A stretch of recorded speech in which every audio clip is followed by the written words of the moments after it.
श्री दर्शक हाथी जी art of living के अंतर्राष्ट्रीय संचालक हैं। आप जिनेवा स्थित international association for human values के अध्यक्ष हैं तथा संयुक्त राष्ट्र और यूरोपीय संघ में संस्था का प्रतिनिधित्व करते हैं और वैश्विक स्तर पर महत्वपूर्ण विषयों पर कार्य कर रहे हैं।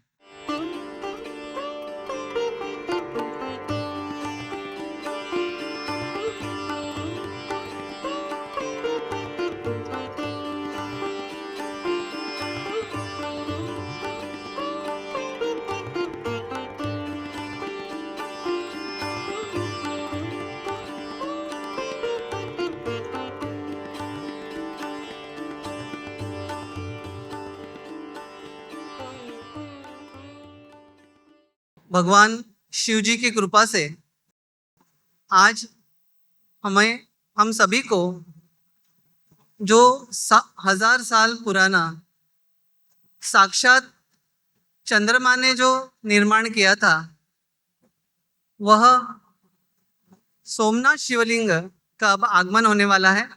अगर आपने पुराणों में पढ़ा होगा तो यह जो शिवलिंग है, यह शिवलिंग लगभग 1.5 फीट का था और पूरे आकाश में यह शिवलिंग अपने आप मैग्नेटिक फील्ड के इससे ऐसे ऊपर नीचे होता था।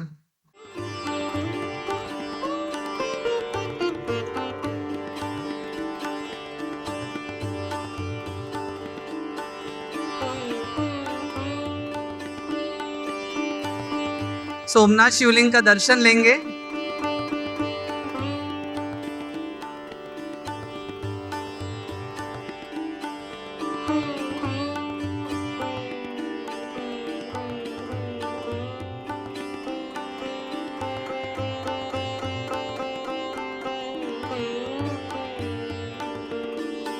आज हम सभी के लिए यह एक दिव्य क्षण है। इसी वर्ष माननीय प्रधानमंत्री जी और माननीय गृह मंत्री जी इनके करकमलों द्वारा सोमनाथ में यह शिवलिंग का प्रतिष्ठापना भी होने वाला है।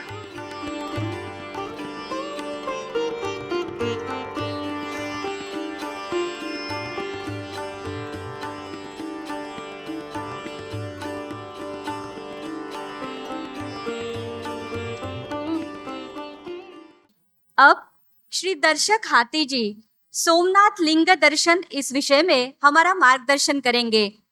आर्ट ऑफ लिविंग के श्री श्री रविशंकर जी इनके प्रतिनिधि के रूप में आज आप यहाँ उपस्थित हैं। श्री दर्शक हाथी जी आर्ट ऑफ लिविंग के अंतर्राष्ट्रीय निदेशक है। ग्रामीण क्षेत्रों के युवाओं के सशक्तिकरण और समाज के अंतिम स्तर पर स्थित व्यक्तियों को विकास में आपने योगदान के लिए 2010 में कन्फेडरेशन ऑफ इंडियन एनजीओज द्वारा उन्हें सर्वेंट ऑफ अ पुअर पुरस्कार प्रदान किया गया है। मैं आपसे प्रार्थना करती हूँ कि आप हमारा संबोधन करें। ओम नमः प्रणवार्थाय शुद्ध ज्ञानेकमूर्ते निर्मलाय प्रशांताय दक्षिणामूर्ते नमः। आग लगे आसमान में जर्जर गिरे अंगार, संत न होते जगत में तो जल उठा संसार। तो वो संत जो अपने आशीर्वाद से, अपने ज्ञान से समाज को शीतलता देते, वैसे सारे संत समाज आज यहाँ पे उपस्थित है। उनके चरणों में मैं बहुत बहुत वंदन करता हूँ। समय की मर्यादा है, बहुत सारे और भी वक्ता है और आपने इतना धुआंधार वक्तव्य सबसे सुना है। गुरुदेव श्री श्री रविशंकर जी और आर्ट ऑफ लिविंग के माध्यम से मुझे हजारों साल से भी पुराना जो प्रथम ज्योतिर्लिंग है, सोमनाथ का ज्योतिर्लिंग, उसके अवशेष को यहाँ पे सनातन राष्ट्र संघ महोत्सव में लाने का एक अवसर प्रदान हुआ है। मैं उसके लिए बहुत बहुत आभारी हूँ, क्योंकि आप सब जानते ही हैं सोमनाथ के ऊपर 17 बार मोहम्मद गजनी ने आक्रमण किया था और उसको आखिरी बार जब तोड़ा गया तो शंकराचार्य जी ने एक बहुत अच्छी बात करी थी। उन्होंने एक नेशनल इंटीग्रेशन किया था। साउथ के पंडित जो थे वो नॉर्थ के मंदिरों में रहते थे, नॉर्थ के पंडित जो है वो साउथ में। तो उस वक्त वहां पे जो दक्षिण के पंडित थे, अग्निहोत्री ब्राह्मण, वो चुपचाप उस अवशेष को लेकर अपने गांव चले गए। पापनाशम के पास उनका गांव है दक्षिण में, और 1000 वर्ष तक उसकी शिवलिंग का आकार क्योंकि दिया, क्योंकि ये तो पत्थर थे, टूटे हुए टुकड़े थे, तो उनका एक आकार देके उनकी पूजा कर रहे थे। 100 वर्ष पूर्व उन्होंने शंकराचार्य परमाचार्य जो थे, कांची शंकराचार्य, उनको जाके पूछा कि भाई ये अवशेष तो हम पूजा कर रहे हैं लेकिन इसका क्या करें। तो उन्होंने कहा कि अभी 100 वर्ष तक इसको रखो क्योंकि देश आजाद नहीं हुआ है और राम मंदिर बनेगा। और उस वक्त दक्षिण में एक संत होंगे जिनके नाम के अंदर शंकर होगा, उनको जाकर ये दे देना।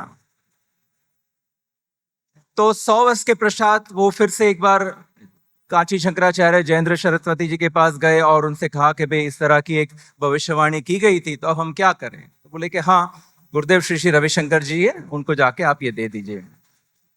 तो इस तरह से ये कुंभ के पहले 15 जनवरी को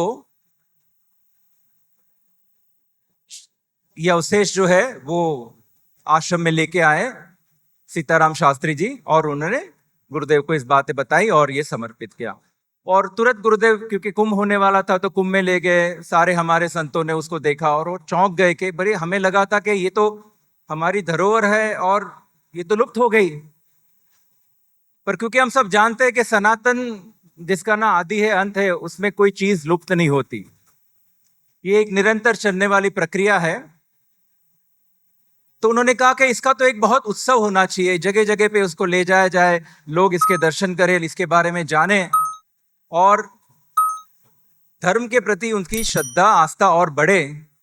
तो उसी संदर्भ में आज हमारा यहाँ पे आना हुआ।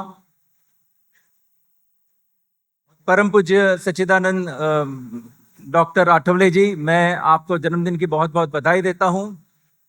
और आपकी संस्था ने 25 वर्ष में ये जो एक बहुत अच्छा संगठन खड़ा किया है, मुझे एक बहुत अच्छा शब्द लगा। बहुत सारे लोगों ने गोवा का इस्तेमाल किया, आपने गोमंतक कहा। होना भी गोमंतक चाहिए। जब हम सनातन की बात करते हैं तो गोमंतक होना चाहिए, उसमें अपनापन लगता है। तो गोमंतक की धरती से आपने ये जो एक मुहिम छेड़ी है। और एक बात मुझे बहुत अच्छी लगी, जो आप आजू बाजू के देश के अंदर और पूरे विश्व के अंदर इस बात को ले जा रहे हैं, ये आज बहुत जरूरी है। देखो, 1000 वर्ष पहले या 2000 वर्ष पहले हम देखते बहुत सारे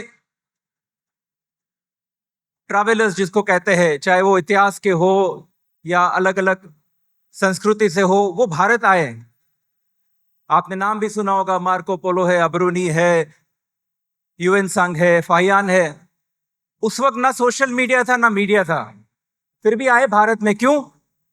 क्या बात थी जो भारत में उसको आकर्षित कर रही थी? एक तो भारत की आर्थिक व्यवस्था और सामाजिक व्यवस्था, और दूसरा ज्ञान। उस ज्ञान को लेने इतने दूर से आए और वो लेकर अपने अपने देशों में चले गए। हमने ये भी सुना है कि जब नालंदा की विश्वविद्यालय को जलाया गया, 6 महीने तक वो जलती रही। इतना हमारा ज्ञान था। और मैं समझता हूं आज भी वो ज्ञान है, यहां पे हमें दिख रहा है। ज्ञान की कोई कमी नहीं है हमारे देश में, बस ये है कि उस ज्ञान को हमने अपनाया नहीं है। अश्विनी जी एक बहुत बात कह रहे थे, अच्छी बात, कि हमारी हस्ती मिटती नहीं, बस्ती मिटती नहीं। मैं कहता हूं हस्ती भी नहीं मिटेगी, बस्ती भी नहीं मिटेगी, इसको फैला दो। दुनिया खाली पड़ी हुई है और वो हमारे ज्ञान के लिए तरस रहे। उसका उदाहरण जो है वो हमारा कुंभ। 60 करोड़ से ज्यादा पूरे विश्व के लोग वहां पे क्यों आए? एक डुबकी लगाने के लिए नहीं, उसे उस बात में, उस संस्कृति में आस्था थी, उसके लिए वो आए। हमारे वहां इंडोनेशिया से है, मैं कई बार गया वहां पे। मैंने देखा कि इंडोनेशिया में आज भी रामलीला मनाते हैं और वो कहते हैं कि हमारा धर्मांतरण करा गया है, लेकिन हमारे मूल जो है वो सनातन से है। और पिछले 30 वर्षों से मैं पूरे विश्व में भ्रमण कर रहा हूँ आर्ट ऑफ लिविंग के माध्यम से। मैं देख रहा हूँ चाहे मॉरिशस, फिजी, त्रिनिदाद टोबैगो, सब जगह जो 500-600 साल पुराने लोग गए हुए वहां पे, चौथी 5वीं पीढ़ी, आज भी वो गर्व से कहते हैं कि हम भारत के हैं और हम उस सनातन संस्कृति से हैं। तो ये बात है कि हमारा ज्ञान जो है वो आज, क्योंकि आज नॉलेज एरा है, अगर हम इस ज्ञान को लेकर आगे बढ़ते हैं, और उसके बहुत उत्तम उदाहरण हमारे सामने है इंटरनेशनल योगा डे। संयुक्त राष्ट्र संघ के 190 से ज्यादा देशों ने उसके पर हस्ताक्षर किए और इतने साल से भी हो गए उसको, 2014 में, आज भी उसको मनाया जा रहा है और आगे मनाया जाएगा।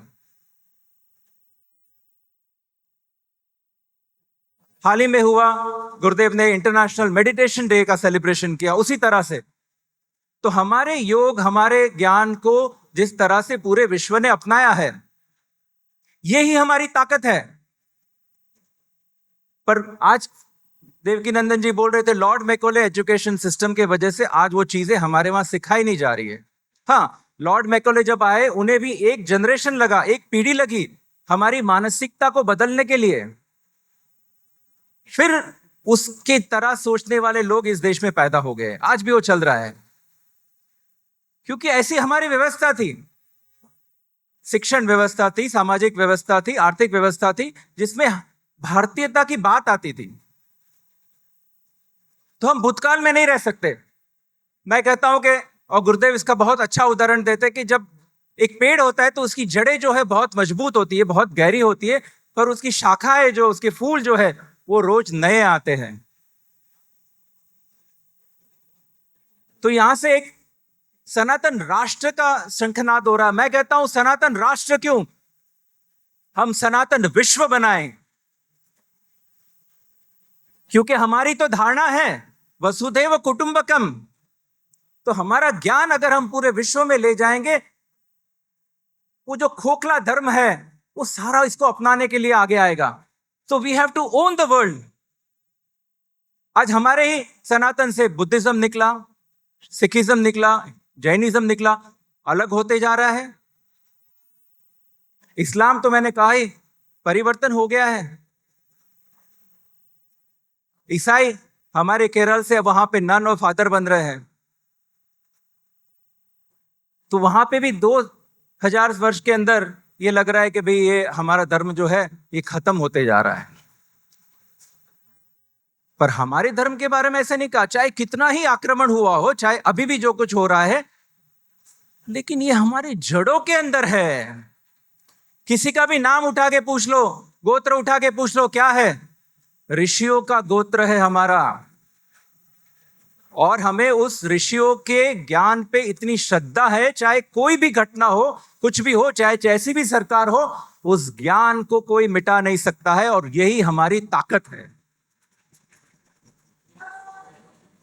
यही हमारी ताकत है। अच्छा, समाज को अगर हम देखते हैं तो एक तरफ तो है संत यानी धर्म व्यवस्था जो है, दूसरा है अर्थव्यवस्था। चाणक्य ने भी तो यही बात की, नहीं, सुखस्य मूलम धर्म, धर्मस्य मूलम अर्थ, अर्थस्य मूलम राज्य। तो आज हम 10 साल में देख रहे हैं, रशिया से ऑयल लेते हैं, अमेरिका से एयरक्राफ्ट लेते हैं, लेकिन दो में से कोई भी ये नहीं कहता कि क्यों कर रहे हो। ये क्यों हुआ? क्योंकि हम आर्थिक सत्ता बने।